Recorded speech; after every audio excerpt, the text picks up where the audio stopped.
La segunda parte, que es sacerdotes. ¿Qué significa ser sacerdotes? Apocalipsis capítulo 1, versículo 5 y versículo 6. Así dice la palabra, en el nombre de nuestro maravilloso, glorioso Señor Jesucristo. El apóstol Juan dice estas palabras: y de Jesucristo, el testigo fiel, el primogénito de los muertos y el soberano de los reyes de la tierra, al que nos amó y nos lavó de nuestros pecados con su sangre y nos hizo reyes y sacerdotes para Dios su Padre. A Él sea la gloria e imperio por los siglos de los siglos. Amén. Te damos gracias, Padre Celestial, por tu amor tan grande derramado en esta mañana. Te damos gracias por tu misericordia, gracias por tu amor, porque eres un Dios de pactos que siempre cumple sus promesas. Gracias, Señor, por ser fiel a tu palabra. En el nombre de Jesús, en esta mañana te pedimos sabiduría, revelación, para que esta semilla de tu palabra pueda penetrar, como dice Hebreos 4:12, en nuestro espíritu, alma y en nuestro cuerpo, para que tenga un resultado eficaz en nuestras vidas. Señor, Espíritu Santo, tú eres el que nos guía. Tú eres el maestro de maestros, tú eres nuestro ayudador y tú eres el Señor en esta reunión. Que seas tú el que obre, el que opere, que seas tú el que haga los milagros, Señor, como siempre eres tú, maravilloso Espíritu Santo. Te damos gracias y declaramos que esta semilla de tu palabra, en el nombre de Jesús, no regresa vacía, sino que hace para lo cual fue prosperada, y declaramos que nuestra vida no será igual a partir de este momento, porque comenzaremos a mover montañas en el nombre de Jesús. Amén. Muy bien, pues Apocalipsis 1, versículo específicamente, el versículo 7, el 6, dice que nuestro Señor Jesús, está hablando de nuestro Señor Jesús, nos hizo reyes, pero también sacerdotes para Dios. Fíjense, somos sacerdotes ¿para quién? No dice para servir a Dios, dice para Dios. Somos sacerdotes ¿para quién? Para Dios. Es decir, Dios es el que nos constituye a nosotros, o Jesús nos constituye más bien sacerdotes para Dios, o sacerdotes de Dios, porque hacemos algo que Dios quiere que hagamos en la tierra. Esa es la idea principal. Nos hace sacerdotes para Dios, su Padre. Sacerdotes, ¿qué significa, qué representa la palabra sacerdotes? Mire, la palabra sacerdotes es una palabra, si usted lo lee, por ahí lo busca en el diccionario Strong, en el 749, griego 749 en el Strong, esa palabra se traduce en el Nuevo Testamento como archiereus, y esa palabra, con esa palabra se designa a una persona o un ministro reconocido de una divinidad, que oficia ante un altar. Eso representa sacerdote. Un ministro reconocido por una divinidad, ya sea por el Dios Altísimo o por el mismo Satanás. ¿Sabía que Satanás tiene sus propios sacerdotes? ¿Verdad? ¿Está bien o no? Bueno, Satanás tiene sus propios sacerdotes. El caso es que alguien que ministra significa que alguien que suministra algo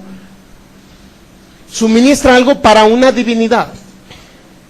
Y luego es alguien que oficia ante un altar. Y otros ritos de cúlticos o de culto. Cuando estamos hablando de ritos de culto, estamos hablando de cualquier ceremonia que se pueda hacer donde se presente a Dios en ese lugar, donde se hable de Dios. Luego, un sacerdote realiza, o incluso realizaba en el Viejo Testamento, sacrificios, ritos y tareas de mediación. Efectuaba ritos sacrificios de mediación entre el pueblo y Dios. Es decir, fungía un sacerdote, tenía la función de mediador entre Dios y los hombres. ¿Está entendiendo la frase? Entre Dios y los hombres era mediador. Representaba al pueblo delante de Dios. Eso es lo que hacía un sacerdote. Representaba al pueblo delante de Dios y ofrecía sacrificios de, eso le llamaban expiación. Sacrificaban animalitos, derramaban su sangre, eso lo hacían en el Viejo Testamento, y la única función o el único objetivo era expiar los pecados del pueblo. Expiar pecados no significa quitar, sino expiar pecados significa cubrir, en pocas palabras, los pecados del pueblo. Cubrían los pecados. Cada año llegaba el sacerdote o el sumo sacerdote en el Viejo Testamento, en este caso era Aarón, después sus hijos, entraban al tabernáculo de reunión, al lugar santo, al lugar santísimo y al atrio. En el atrio sacrificaban los animalitos, luego pasaban al lugar santo, luego al santísimo, tomaban con un hisopo, es decir, con un pedacito de, no sé si era como algodón, algo por el estilo, tomaban sangre del cordero y la rociaban en algo que se llamaba el arca del pacto. Por ahí rociaban esa sangre, lo cual representaba que ese hombre entraba hasta el lugar santísimo. Obviamente que había toda una ceremonia, un tipo de trajes especiales que usaban. El efod era un traje largo que usaban. Utilizaban la mitra, que era algo que era como un gorrito. Pero además se amarraban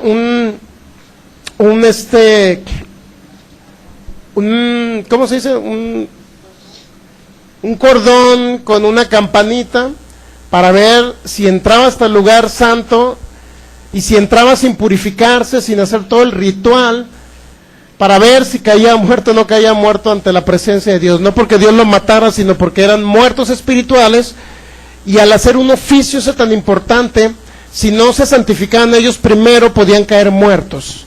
Entonces era todo un ritual. Llevaban y ofrecían el sacrificio por el pueblo. Utilizaban 2 corderos, uno para expiación y otro para holocausto.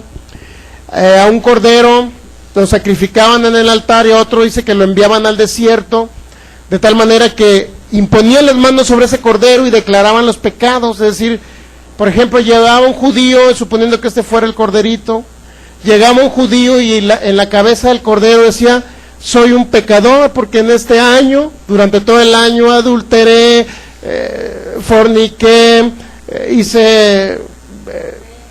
robé, fraudeé a mis hermanos israelitas, y declaro mi pecado sobre el cordero. Luego el corderito, pobrecito, lo enviaban allá al desierto hasta que moría. Ahí llevaba los pecados al desierto. Pero también se hacía un sacrificio donde derramaba su sangre, y la sangre la rociaban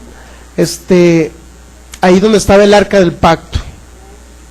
No exactamente sobre el arca, sino otra parte anterior al arca, no sé cómo le llamaban por ahí. El caso es que hacía todo ese ceremonial. Es decir, lo único que hacía un sacerdote era ser un mediador.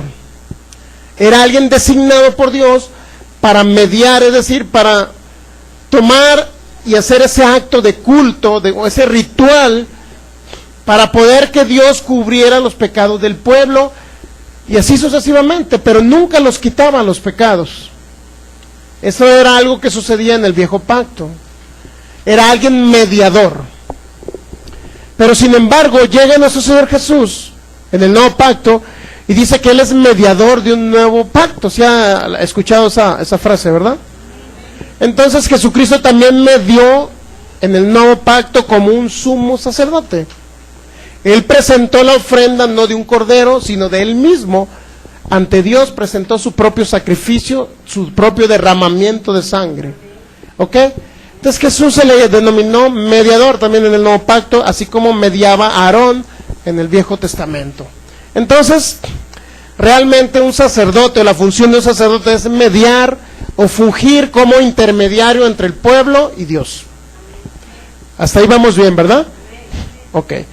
Solamente eso simboliza ser un mediador y hacer un ritual para que Dios perdone los pecados, o les han quitado los pecados a las personas en el Nuevo Pacto. En el Viejo Pacto les fueran expiados o les fueran cubiertos. Esa es la diferencia. En el Viejo Testamento se cubrían, es decir, no se quitaban, y hoy, cuando nosotros tenemos la función de sacerdote, vaya, sacerdote, no necesariamente tiene que usted tener la vestimenta de los que usaban en el Viejo Pacto para ser un mediador. Nuestro Señor Jesucristo fue mediador por presentar el sacrificio del mismo, no por usar esos ropajes, para que me entiendan. Así es que si usan ropajes algunos sacerdotes y median entre el hombre y Dios, bueno, es su boleto. Pero usted puede ser un mediador porque usted es el cuerpo de Cristo que dejó en la tierra para que fuera mediador. Bueno, pero ya me adelanté bastante. Entonces fíjese bien, funciones de los sumos sacerdotes. Vamos a Hebreos capítulo 5 para que usted vea la función. Ya se lo dije ahora se lo voy a decir con textos bíblicos para que le quede claro lo que yo le voy a hablar. Hebreos capítulo 5, versículo 1. Lo importante es que a usted le quede claro que si yo le digo algo aquí esta mañana, se lo estoy diciendo con la finalidad de que ustedes les conste lo que voy a hablar. Porque todo sumo sacerdote, Hebreos 5:1, porque todo sumo sacerdote tomado de entre los hombres es constituido a favor de los hombres en lo que a Dios se refiere para que presente ofrendas y sacrificios por los pecados. Fíjese bien. Todo sumo sacerdote es constituido, siempre va a ser por Dios y a favor de los hombres. Y luego 2, para que se muestre paciente con los ignorantes y extraviados, puesto que él también está rodeado de debilidad, y por causa de ella debe ofrecer por los pecados tanto por sí mismo, como también por el pueblo. Y nadie toma para sí esta honra, sino el que es llamado por Dios, como lo fue Aarón. Ya nos está dando una aclaración de lo que le acabo de explicar yo ahorita. Es decir, Aarón fue constituido a favor de los hombres por Dios como un sacerdote o sumo sacerdote. ¿Cuál era la función? Que presentara ofrendas, ¿verdad? Y sacrificios por los pecados. Eso es lo que hacía Aarón. Eso era lo que hacía Aarón. Versículo 4, y nadie toma para sí esta honra, sino el que es llamado por Dios, como lo fue Aarón. Y luego compara el versículo 5, así tampoco Cristo se glorificó a sí mismo, haciéndose sumo sacerdote, sino el que le dijo, tú eres mi hijo, yo te he engendrado hoy. Como también dice en otro lugar, tú eres sacerdote para siempre, según el orden de Melquisedec. Bueno, ya hay una orden por la cual a Cristo se le denominó sumo sacerdote. Pero ya no es conforme al sacerdocio arónico, sino conforme al sacerdocio de Melquisedec. Es decir, podía fungir como los dos, nuestro Señor Jesús, como lo hacía Aarón y como lo hizo Melquisedec, en pocas palabras. Cristo no se hizo sumo sacerdote, sino que Dios, el Padre, lo hizo sumo sacerdote, ¿verdad? Si Jesús murió, ya toda la humanidad sabe que murió, ¿verdad? Pero no hemos entendido la función como sumo sacerdote de Jesús.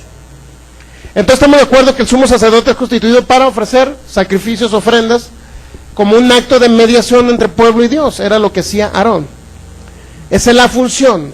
Hebreos capítulo 9, versículo 6.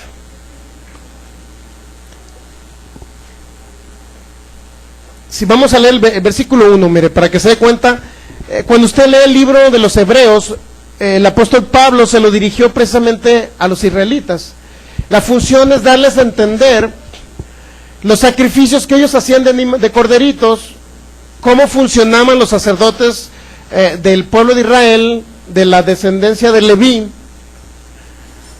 cómo funcionaban ellos y cómo lo enlazaba el apóstol Pablo con el sacerdocio de nuestro Señor Jesús. Hebreos capítulo 9, versículo 1, ahora bien, en el primer pacto tenía ordenanzas de culto y un santuario terrenal, que es el tabernáculo donde se efectuaban los sacrificios. Luego dice el 2, porque el tabernáculo estaba dispuesto así. En la primera parte, llamada el lugar santo, estaban el candelabro, la mesa y los panes de la proposición. Cada uno tenía su simbolismo. Tras el segundo velo estaba la parte del tabernáculo llamada el lugar santísimo, el cual tenía un incensario de oro, el arca del pacto, cubierta de oro por todas partes, en la que estaba una urna de oro que contenía el maná, la vara de Aarón que reverdeció y las tablas del pacto, y así, y sobre ella los querubines de gloria que cubrían el propiciatorio, de las cuales cosas no se puede ahora hablar en detalle.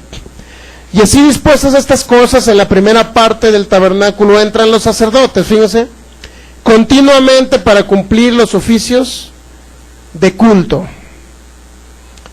Pero en la segunda parte solo el sumo sacerdote una vez al año, no sin sangre, la cual ofrece por sí mismo y por los pecados de ignorancia del pueblo. Es decir, primero se tenía que sacrificar un cordero, Aarón, por él mismo, presentaba la ofrenda, el sacrificio de sangre ante el propiciatorio, derramaba ahí la sangre, y ya quedaba cubierto los pecados de Aarón, luego lo hacía por el pueblo. No entraba a cualquier sacerdote, sino al lugar santísimo única y exclusivamente el sumo sacerdote, que era lo que les comenté ahorita. Estamos de acuerdo más o menos, ¿verdad? Lo que hace en el sentido de que es un mediador, de que es un intermediario entre el pueblo y Dios, para efectuar un culto, para santificar al pueblo, para que me entiendan, ¿sí? Estamos más o menos ubicándonos, ¿no?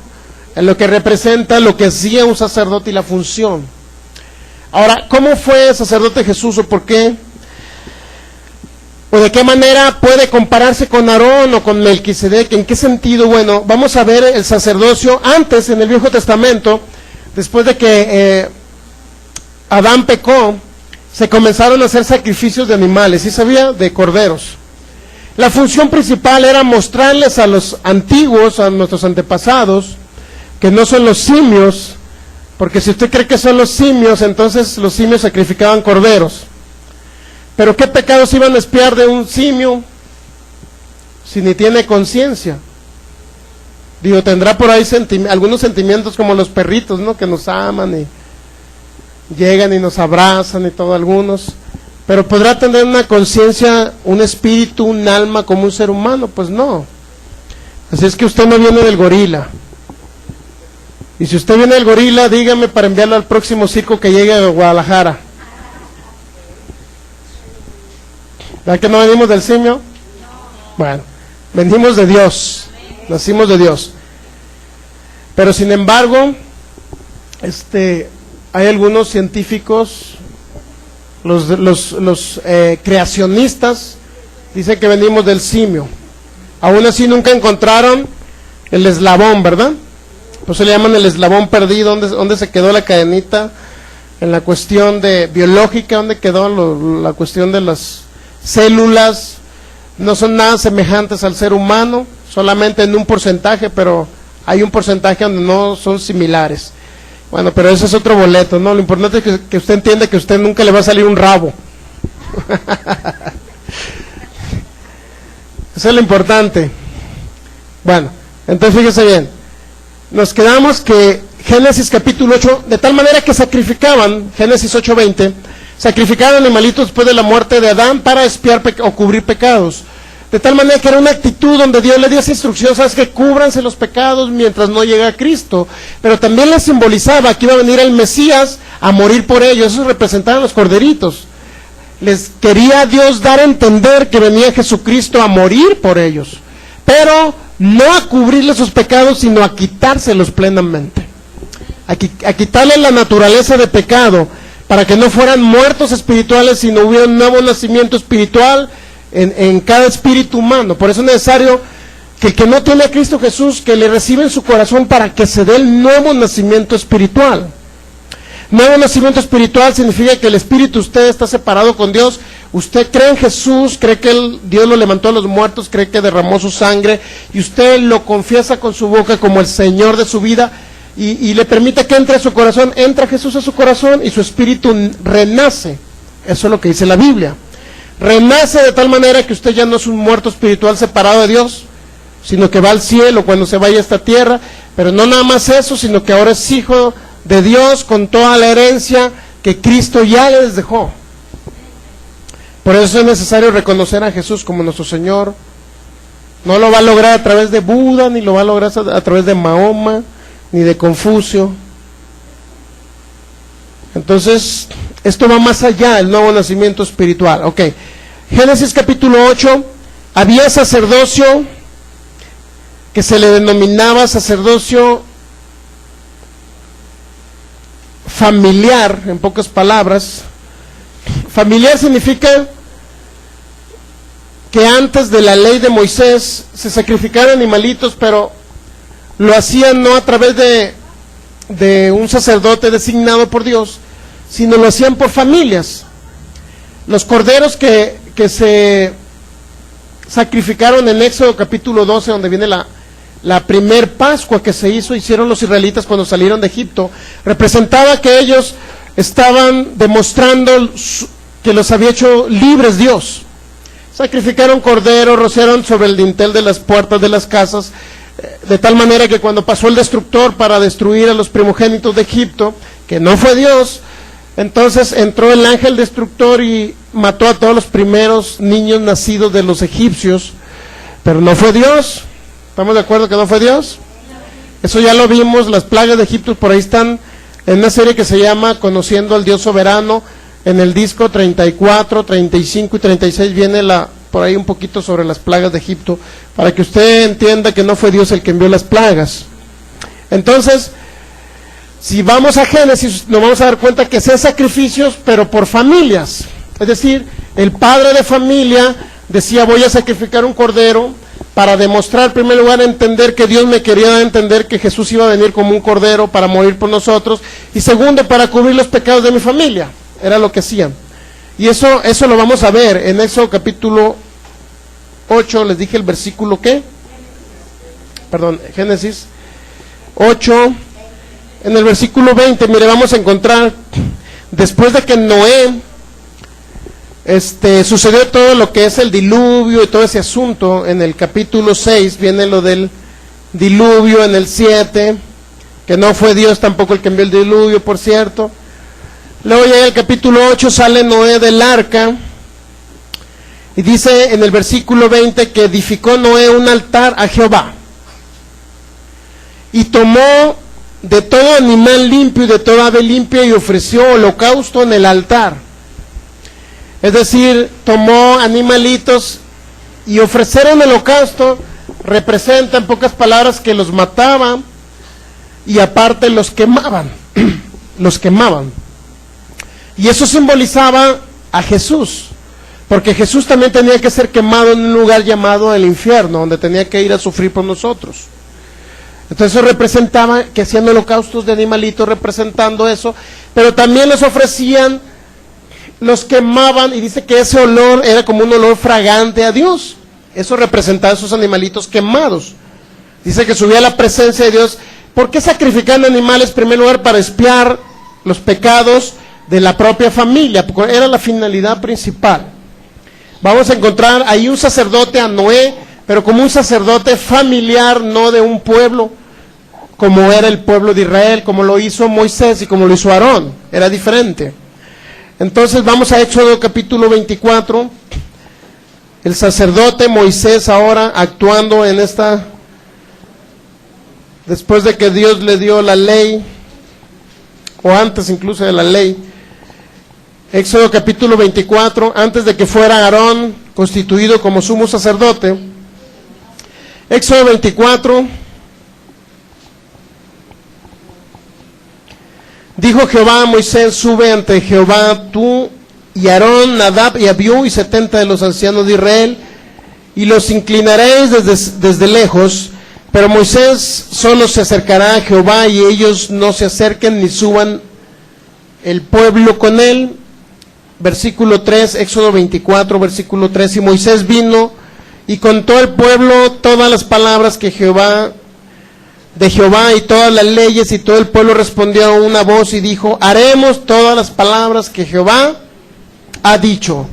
¿Se ha dado cuenta que Dios es un Dios que no impone, sino que es un Dios que da sus leyes, y el pueblo dice si las acepta o no las acepta?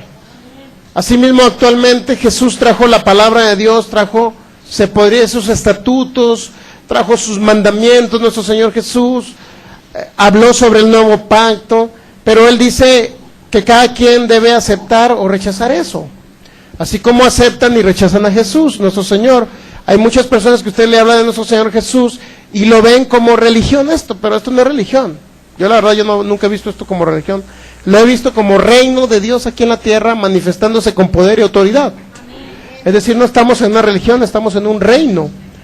¿Por qué? Porque vemos milagros, señales y maravillas, vemos cómo los enfermos sanan, vemos cómo personas que ya no tenían obstruidos un oído, cómo Dios les crea un oído nuevo, personas que tenían pies planos, cómo Dios les hace el arco.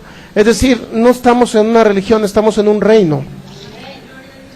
Pero si usted va a un lugar y no me manifiesta estas cosas, significa que está en una religión. Pocas palabras, no en un reino. Entonces es importante entender, somos de un reino, no de una religión. Porque en la religión nunca van a haber milagros.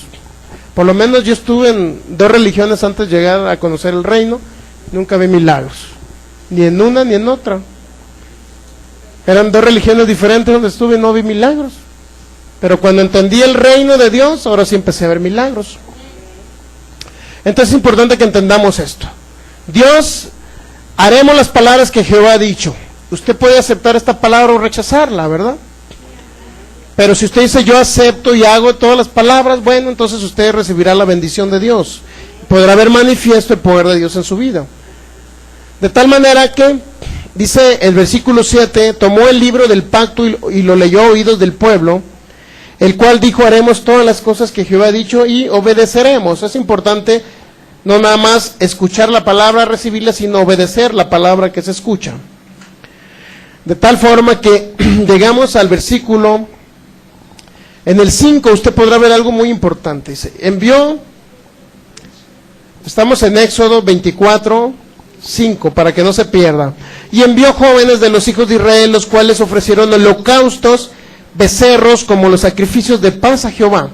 Y Moisés tomó la mitad de la sangre y la puso en tazones y esparció la otra mitad de la sangre sobre el altar. Nuevamente, hacían un altar, todavía no estaba la ley mosaica. Hacían un altar y también derramaban sangre, había derramamiento de sangre otra vez de animalitos.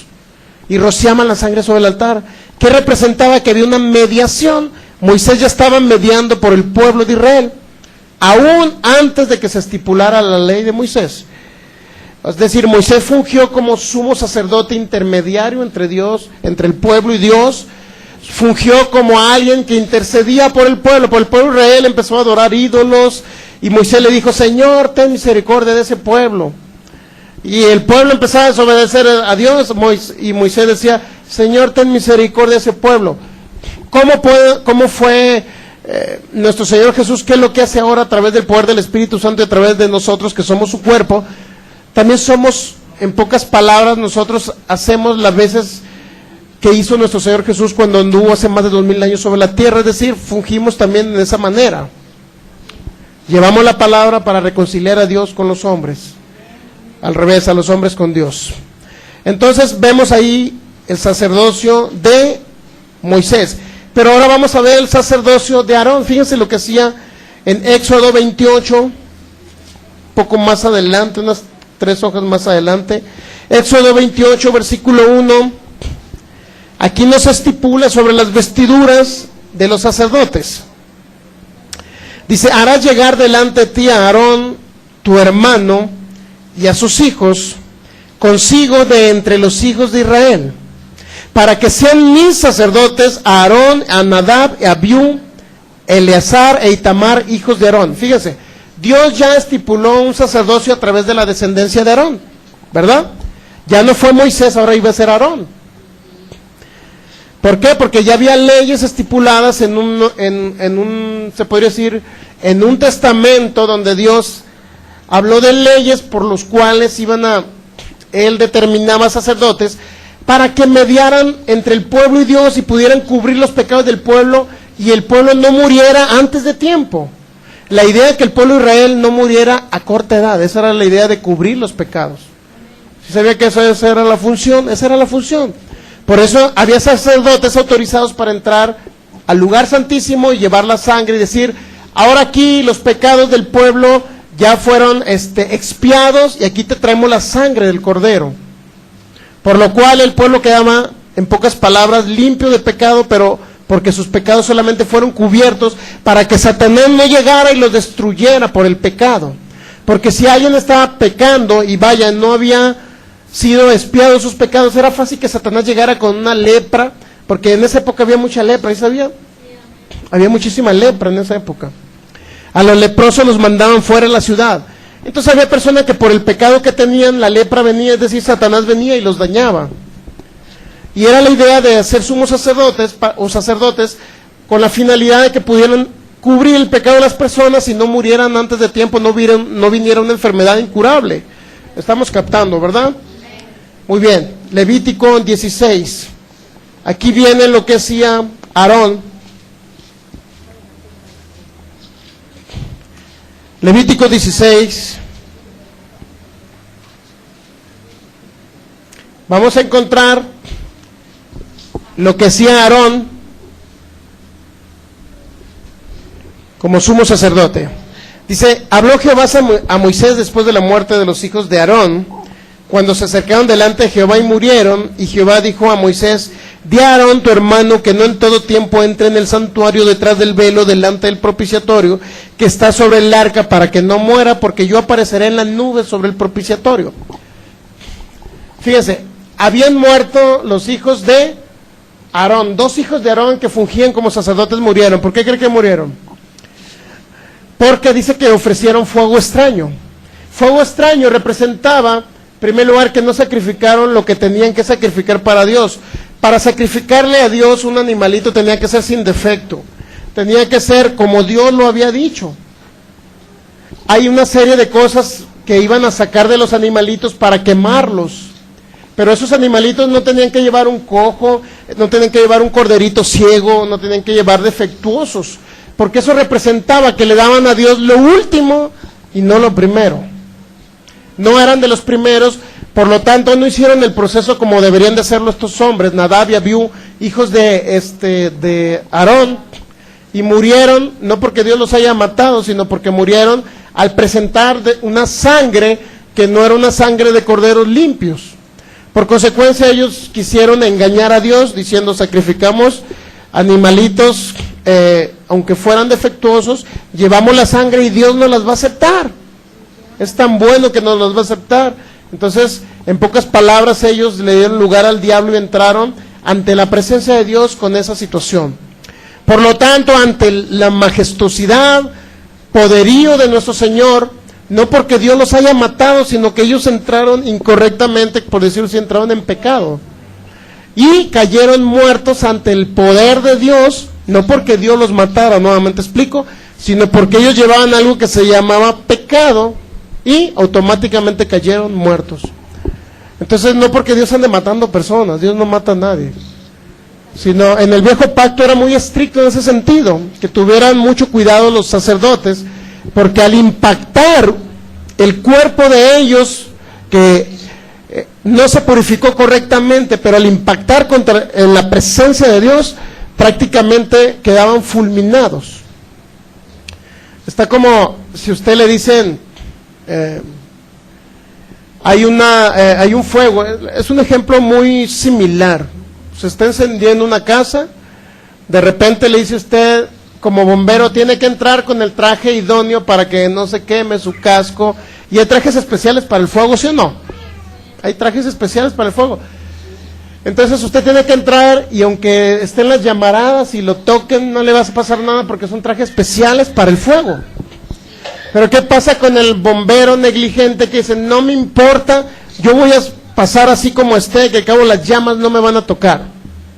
De repente se le ocurre entrar sin traje y que murió chamuscado, quemado, como pollo rostizado.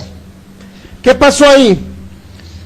¿Quién fue el culpable de que el fuego lo haya matado? ¿Fue culpable el fuego? Qué malo el fuego, ¿no? Que lo mató. ¿Sería el fuego el culpable que lo destruyó ese bombero? ¿O sería que él no se puso el traje? La negligencia del que no se puso el traje. Es lo mismo con Dios. Dios les decía, tienen que cubrirse bien, miren, tienen que hacer el sacrificio así, tomen de los corderos, seguir las instrucciones de Dios, tomen el corderos de los limpios, sin defecto, machos de 1 año, etcétera, háganlo así, para que se purifiquen ustedes y entren directamente hasta el trono, donde estaba Dios manifestándose en el arca del pacto, y no les va a suceder nada. Pónganse el traje, en pocas palabras. No se ponen el traje, el fuego, es culpa del fuego que el bombero no se ponga el traje, no es culpa del fuego, es culpa del bombero que no se puso el traje. Entonces es lo mismo con Dios. Entraban sin ponerse el traje, caían con el fuego de Dios, para que me entiendan. Eso sucedía en el viejo pacto. Hoy en el nuevo pacto no sucede eso. Es tan grande la gracia de nuestro Señor Jesús que pueden entrar personas de esa manera y no les va a pasar nada. Ante el poder del Espíritu Santo no caen muertos nadie. Que yo sepa, nadie ha caído muerto, ni Ananías ni Zafira cayeron muertos ante el poder del Espíritu Santo. Era un acto de engaño de ellos, por lo cual, ante esa manifestación del poder de Dios, el Espíritu Santo lo único que hizo, en pocas palabras, es manifestar su poder, pero no para destruir, sino bajo esa presencia del poder de Dios ellos engañaron.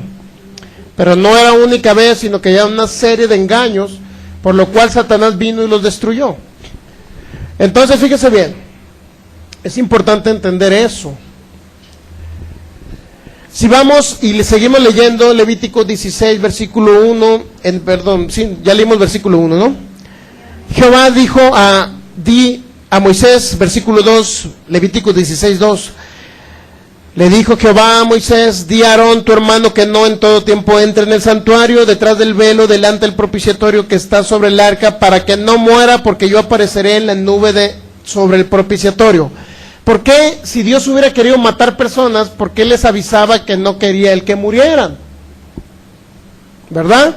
No quería Dios que muriera Aarón, ¿estamos de acuerdo? Dice 3, con esto entrará Aarón en el santuario con un becerro para expiación y un carnero para holocausto. ¿Cuántos carneros eran? Uno para expiación, es decir, para limpiar los pecados o cubrir los pecados. Uno para sacrificarlo y derramar a su sangre, y otro para quemarlo. ¿Estamos de acuerdo? ¿Simbolizaban a Jesús, sí o no? El tercero era para expiar los pecados del propio Aarón. Pero para expiar los pecados del pueblo eran 2, uno para expiación y otro para holocausto. ¿Por qué tenían que quemar un cordero? Holocausto significa quemar un cordero y el otro significa que derramara su sangre. Simbolizaban a Jesús esos 2 corderos, ¿verdad? ¿Sí o no? ¿Cuándo Jesús fue quemado? Si la mayoría dicen que derramó su sangre en la cruz, ¿sí o no? Pero ¿en qué momento Jesús fue quemado? Le quemó el sol tan alto que estaban aquellas temperaturas de 45 grados allá en el desierto de Israel. ¿Sería eso? Jesús tuvo que ir al mismo infierno a pagar el precio por ustedes, por la humanidad. Jesús tuvo que ir al mismo infierno y sufrir allá los tormentos del infierno por nosotros. Eso representaba el segundo cordero. Tenía que ser quemado el cordero. ¿Está captando? Todo eso simboliza a Jesús. Y el que no cree que Jesús fue al infierno a sufrir, entonces el otro cordero quedaría en vano, que lo hubieran destruido en esa época, que lo hubieran sacrificado. Entonces dice, versículo 4, se vestirá la túnica santa de lino y sobre su cuerpo tendrá un calzoncillo de lino y se ceñirá el cinto de lino y con la mitra de lino se cubrirá. Son las santas vestiduras, con ellas se ha de vestir después de lavar su cuerpo con agua. Fíjense todo lo que hacía, una ceremonia impresionante. Y de la congregación de los hijos de Israel tomará 2 machos cabríos para expiación y un cordero para holocausto. Aquí ya tendría 2 machos cabríos para expiación, uno para él y su familia y otro para la congregación de Israel, es decir, para el pueblo de Israel. Y hará traer Aarón el becerro de la expiación que es suyo y hará la reconciliación por sí y por su casa. Es la primera parte. Primero se santificaba él y se cubrían los pecados de Aarón. Después, dice el 7, tomará los 2 machos cabríos y los presentará delante de Jehová a la puerta del tabernáculo de reunión, y echará suertes Aarón sobre los 2 machos cabríos, una suerte por Jehová y otra por Azazel. ¿Qué representa Azazel? Azazel representa un lugar árido, pero también representa un demonio que habita en el desierto. Eso representa Azazel, un demonio que habita en el desierto.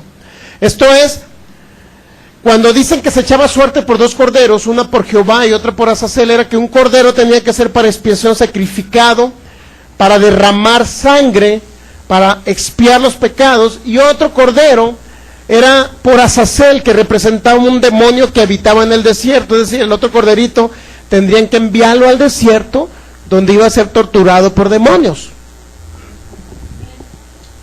¿Qué significa que iba a ser torturado por demonios?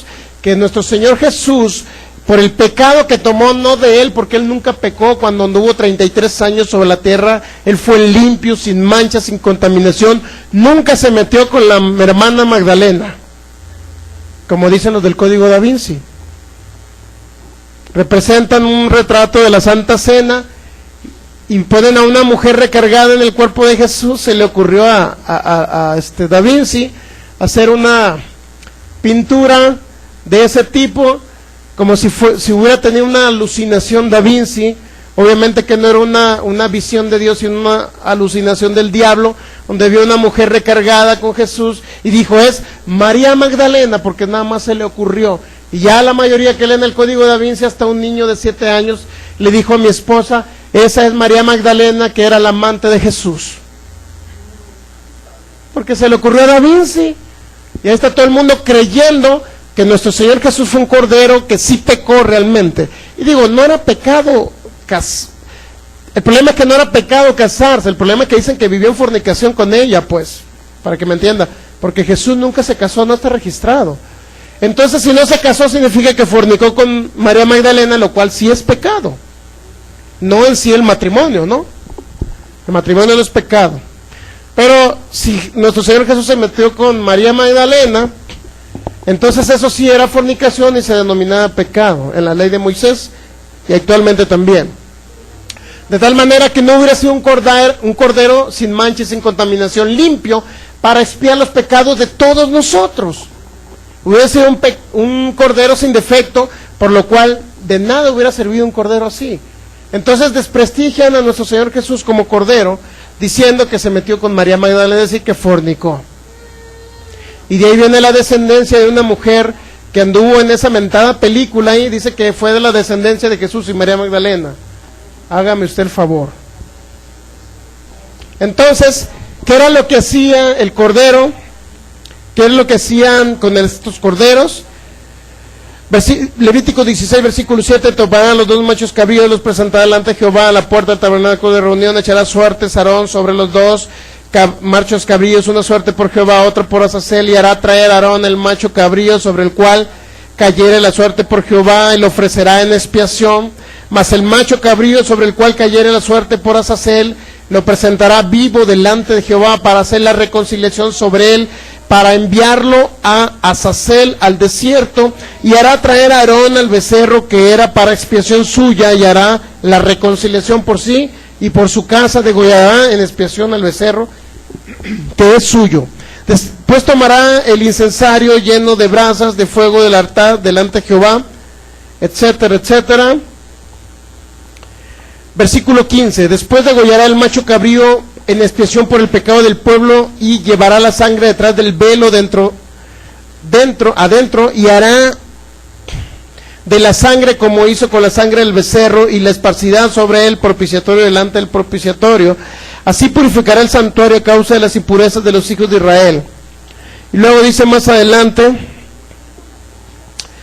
En el versículo 20, cuando hubiere acabado de expiar el santuario y el tabernáculo de reunión y el altar, hará traer el macho cabrío vivo y pondrá a Aarón sus 2 manos sobre la cabeza del macho cabrío vivo y confesará sobre él todas las iniquidades o pecados de los hijos de Israel, todas sus rebeliones y todos sus pecados, poniéndolos así sobre la cabeza del macho cabrío, y lo enviará al desierto por mano de un hombre destinado para esto. El segundo cordero lo enviaban al desierto después de imponerle los pecados. Le imponían manos y decían, tú llevarás macho cabrío o cordero, tú llevarás los pecados de fornicación, llevarás los pecados de adulterio, llevarás los pecados de mentira, llevarás el pecado de esto, de todo el pueblo de Israel, y llévatelos al desierto, a ese lugar que representaba un lugar de demonios, en pocas palabras. Un lugar donde ese cordero iba a trasladar los corderos del pueblo, ya el pueblo quedara libre de pecados, es decir, cubiertos sus pecados, en pocas palabras. Confesaban los pecados sobre el cordero. Entonces, todo esto lo vamos a entender que lo hacía Aarón. Aarón imponía las manos sobre el cordero, ¿sí o no? Pero Aarón lo hacía en su calidad de sumo sacerdote. Pero si vamos al nuevo pacto, ¿cómo fue representado el sacerdocio de nuestro Señor Jesucristo? En 1 Timoteo capítulo 2, versículo 5. 1 Timoteo capítulo 2. De tal manera que usted entienda que el sumo sacerdote era un mediador que actuaba y hacía algún servicio para reconciliar al pueblo con Dios. Era lo que hacía el sacerdote, el sumo sacerdocio de Aarón. 1 Timoteo capítulo 2, en el versículo 5. Porque hay un solo mediador, hay un solo Dios, dice, y un solo mediador entre Dios y los hombres. ¿Quién es el mediador?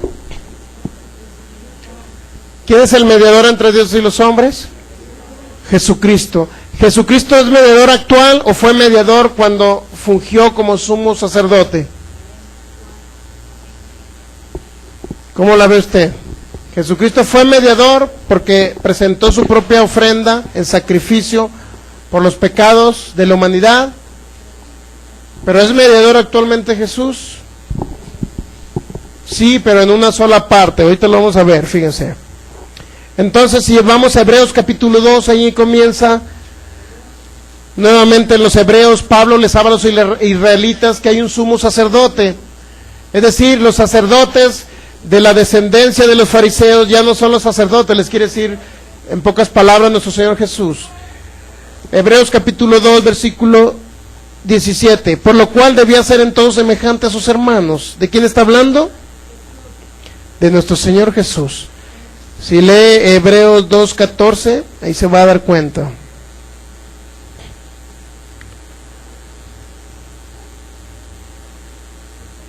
Por lo cual debía ser en todo semejante a sus hermanos. Hebreos 2, 17. Para venir a ser, ¿qué? Misericordioso y fiel sumo sacerdote en lo que a Dios se refiere para expiar los pecados del pueblo.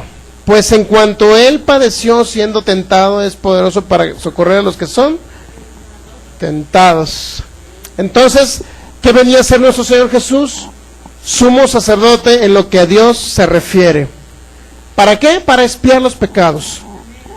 Y fíjese bien, Hebreos capítulo 4, versículo 14, ya vamos a terminar.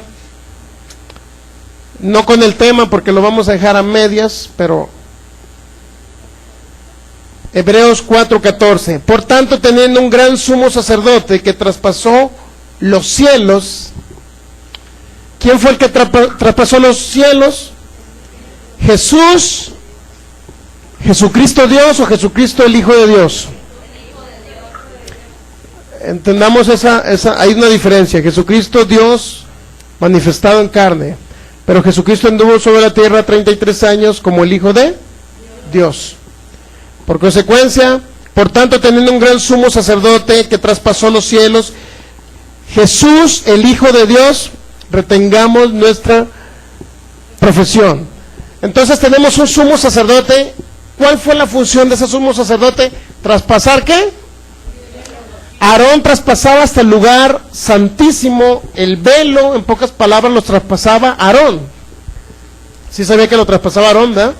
El lugar santísimo, la segunda parte del tabernáculo, donde había un velo, lo traspasaba Aarón, con la finalidad de presentar sangre sobre el propiciatorio, donde estaba el arca del pacto, directamente en la presencia de Dios. ¿Qué fue lo que hizo nuestro Señor Jesús al traspasar los cielos? Resucitó al tercer día y va y presenta su propia sangre, su propio sacrificio, y lo hace en ese momento como sumo sacerdote, como mediador, porque Jesucristo ya había sido cordero, es decir, él mismo se sacrificó a sí mismo, y como sumo sacerdote, posteriormente resucita al tercer día y va y traspasa los cielos hasta el lugar santísimo. Dice que el velo, dice que se rompió, y no nada más ahora tiene acceso al tercer cielo, donde está Dios. En pocas palabras, Dios no está ni en el tercer cielo. ¿Sí sabía? ¿Sí sabía que Dios no está en el tercer cielo? ¿Dónde está Dios ahora? ¿Quién está habitando en ustedes? Porque dice que está en el cielo. Él es omnipresente, está en todo lugar. Pero cuando Jesús resucitó, en pocas palabras, él tuvo que trascender y entrar precisamente, y el velo se rasgó, dice, cuando Jesús murió, y hubo acceso directamente a la presencia de Dios. En pocas palabras, eso representaba, traspasó los cielos y presentó: aquí, Padre, está mi sacrificio, aquí está mi sangre derramada por la humanidad. Eso lo hizo como sumo sacerdote. ¿Está captando? Ahora entiende qué significa sumo sacerdote. Alguien que mediador, alguien que funge como representante del pueblo delante de Dios, y el cual hace el sacrificio para, en este caso, expiar o quitar el pecado de la humanidad. En pocas palabras, usted va a encontrar pecadores, personas que están pecando, pero que ya no hay pecado en su espíritu. Personas que nacieron de nuevo y que dicen: yo recibí a Jesús como mi Señor y Salvador, y me arrancó prácticamente la naturaleza de pecado en el espíritu, y en el espíritu somos perfectos los que hemos recibido a Jesús. Pero usted va a encontrar: oye, pero conocí a tal cristiano en tal lugar que está pecando. Sí, pero él en su espíritu, él ya no tiene naturaleza de pecado, a pesar de que en la carne esté pecando. Estamos entendiendo eso, ¿verdad? Por lo tanto, debemos presentar también nuestro cuerpo en sacrificio vivo, es decir, santificar el espíritu que ya está santificado por Dios. El alma debe ser santificada por nosotros. Al escuchar su palabra, renovamos el alma y dejamos de tener pensamientos incorrectos, o por lo menos disminuyen. Y tercero, dejamos de pecar en el cuerpo, porque eso ya no depende de Dios, depende que nosotros, a través de su palabra, a través del poder del Espíritu Santo, podamos santificar nuestro cuerpo, y que nuestro cuerpo no desee cosas de la carne. En pocas palabras, como puede ser personas, por eso yo conozco muchas personas que tenían ciertas adicciones, se acercaron a Cristo y se les quitaron las adicciones. No porque prohibimos aquí nada, aquí no les prohibimos nada. El que hace la labor para que usted se le quite la ansiedad del alcohol o de lo que sea, o de cualquier adicción que tenga, el que le quite esa ansiedad, inclusive personas adictas a la pornografía. He conocido personas como Cristo les cambia su mentalidad, se la renueva y les quita ese tipo de sensaciones, ese tipo de adicciones, se las quita, porque ahora el poder del Espíritu Santo viene sobre ellos. No es en base a prohibiciones que van a cambiar nada. No, porque yo me encontré a un pastor, cheque por internet el montón de pastores violadores que salen. No pastores, también curitas. En todas las religiones hay mañosos. ¿Por qué? ¿Por qué hay mañosos?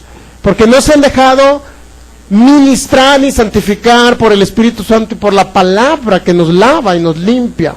¿Me entiende? Usted va a encontrar un pastor de la iglesia de la fe apostólica allá en Chihuahua violando a una niña. ¿Qué tenía que hacer? Violando a una niña. Entonces el Espíritu de Dios no estaba ahí, a pesar de que a lo mejor sí era nacido de nuevo en su espíritu, pero su carne nunca renovaron su mente. siguieron cometiendo hechos aberrantes. Entonces, usted va a encontrar ese tipo de casos en todas las religiones. ¿Por qué? Porque hay unos, porque tienen el conocimiento de la verdad, pero no lo aplican. Y dos, porque se han enfocado mucho a la carne y al cuerpo de los seres humanos. O sea, han hablado tanto de pecado que penetran su mente y se envuelve su mente en el pecado, o del pecado contra el pecado, siempre recordando el pasado. ¿Por qué no hablamos mejor de cosas espirituales? ¿Por qué no hablamos de cosas que realmente vayan a cambiar y renovar nuestra mente y cambiar esa sensación o adicción a lo que sea en nuestros cuerpos? El único que lo va a hacer es el poder del Espíritu Santo y la obra redentora de Jesús, y la palabra que penetra hasta partir, no nada más, dice los pensamientos, discierne los pensamientos, las intenciones del corazón, y penetra hasta nuestros cuerpos, que de tal manera que podemos realmente decir que dominamos nuestra carne, nuestro cuerpo. Entonces es la única manera realmente, cuando nos dejamos llevar por Él y su palabra. No se trata de criticar la actitud de una persona o de otra, pero yo no puedo decir, no es que los evangélicos son muy santos, no, porque evangélicos, hasta pastores han violado niños. No puedo defender a ellos.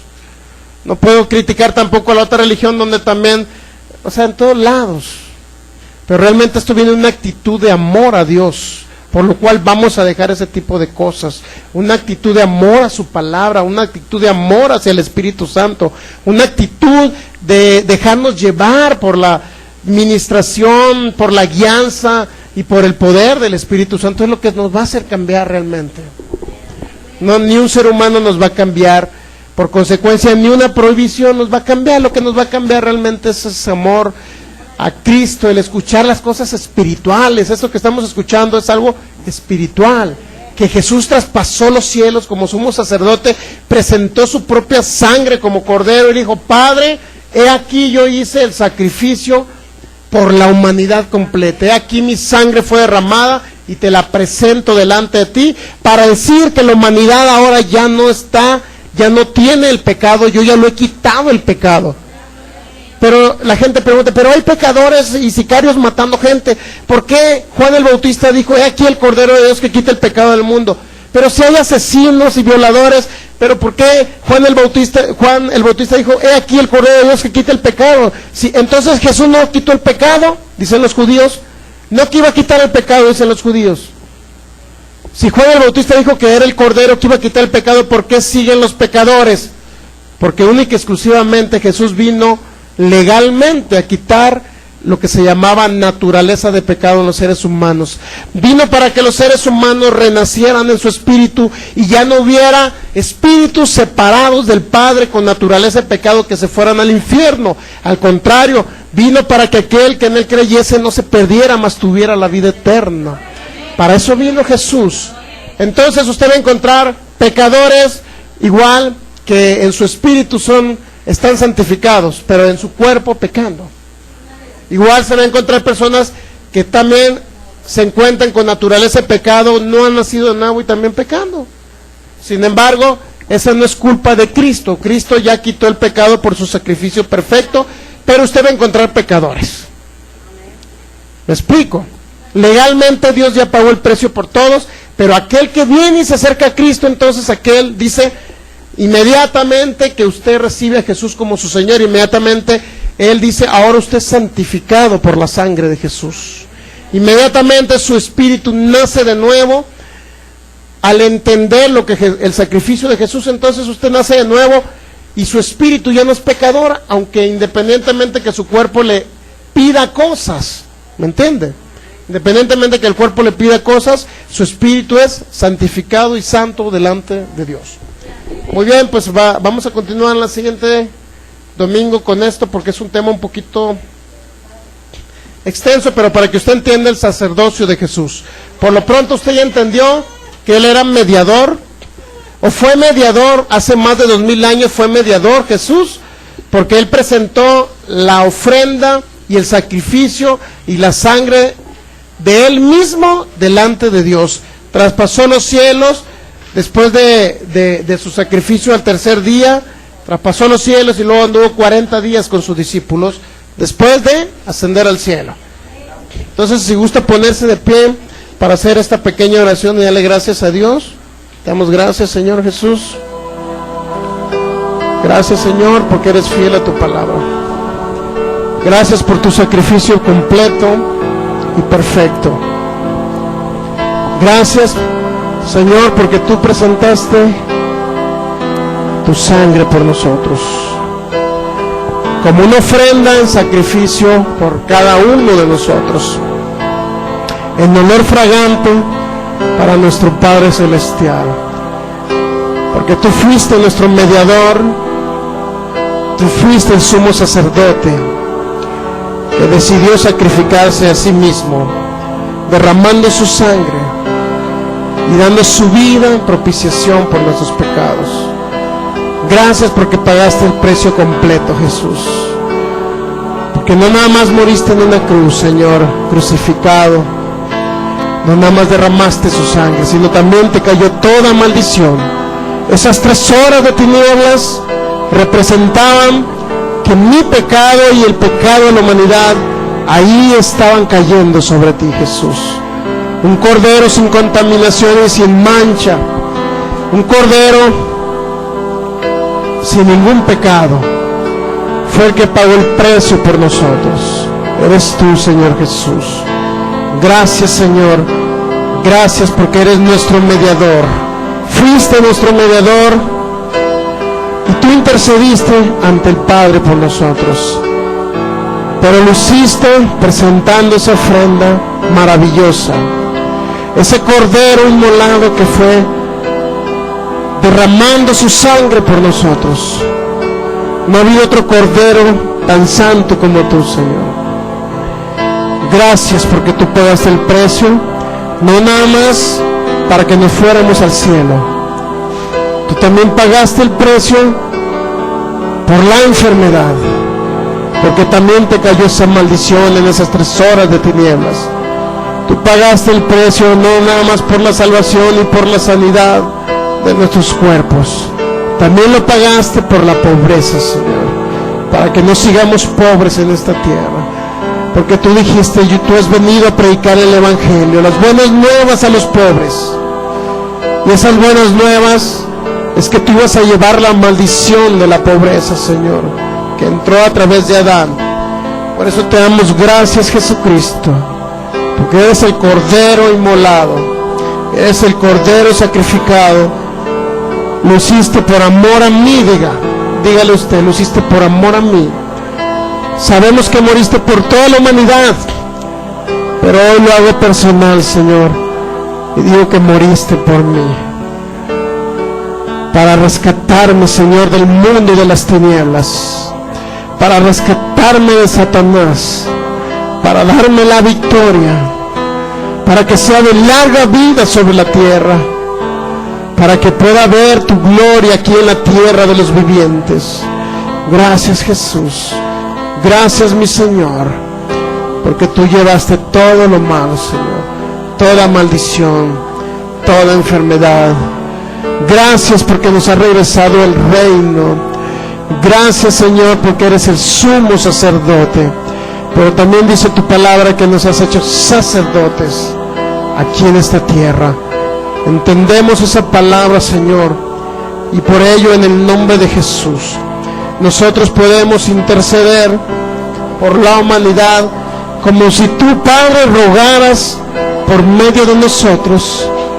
Ahora mismo en el nombre de Jesús quitamos toda venda de la humanidad que está sin ti, Jesús, de la humanidad que va a un lugar de sufrimiento sin ti, Jesús. Reprendemos toda obra de las tinieblas en ellos y declaramos toda cadena rota en el nombre de Jesús. Tratamos a Satanás y te prohibimos que toques a nuestras familias. Te reprendemos, te ordenamos que quites tus manos sobre nuestros hijos, sobre nuestros padres que aún no te conocen, en el nombre de Jesús. Actuamos como intercesores ahora, como intermediarios delante del Padre, y te pedimos, Señor, que tú operes en la vida de ellos, Que sea tu Espíritu el que obra en la vida de nuestras familias, en el nombre de Jesús. Que sea tu poder, Señor, el que penetre en sus corazones y no sea nuestra propia fuerza. En el nombre de Jesús, Padre, gracias. Gracias, Jesús. Gracias, Espíritu Santo.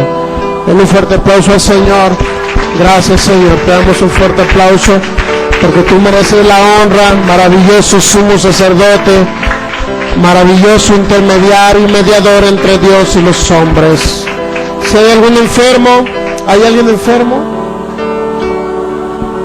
Que no haya recibido un milagro ahora que hayamos declarado un milagro. Si hay alguien enfermo con un dolor, muy bien.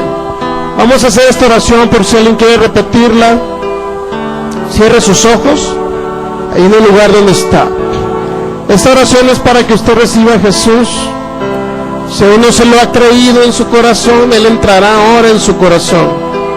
Esta oración es muy sencilla, dijo el apóstol Pablo en Romanos capítulo 10, versículo del 8 al 10. El que confesare con su boca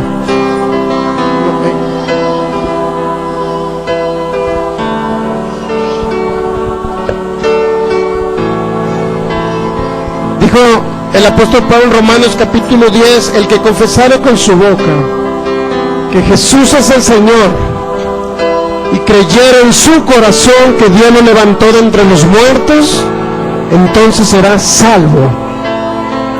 Porque con el corazón se cree para justicia, con el corazón se cree para salvación, pero con la boca se confiesa para la misma salvación. Gracias, Señor, te damos. Repita conmigo esta frase: Señor Jesús, yo abro mi corazón. Tú conoces mi corazón, tú conoces mi vida, hasta lo más íntimo de mis pensamientos, tú los conoces, Jesús. Por eso mi corazón te lo entrego en esta mañana. Yo anhelo que tú entres a mi corazón. Por eso, Señor Jesús, tú veniste a los que te reciben. Tú veniste a aquellos que han creído en tu nombre. Tú veniste a toda la humanidad. Pero hoy te recibo en mi corazón y confieso y declaro que tú eres mi Señor y mi único Salvador. Y creo que Dios te levantó de entre los muertos al tercer día. Gracias, Jesús. A partir de hoy sé que ya entraste en mi corazón y soy sellado por el Espíritu Santo de la promesa para el día de tu venida. Sé que no iré a un lugar de sufrimiento, sino sé que estaré contigo en el paraíso, Jesús. Gracias, Señor. En el nombre de Jesús. Amén.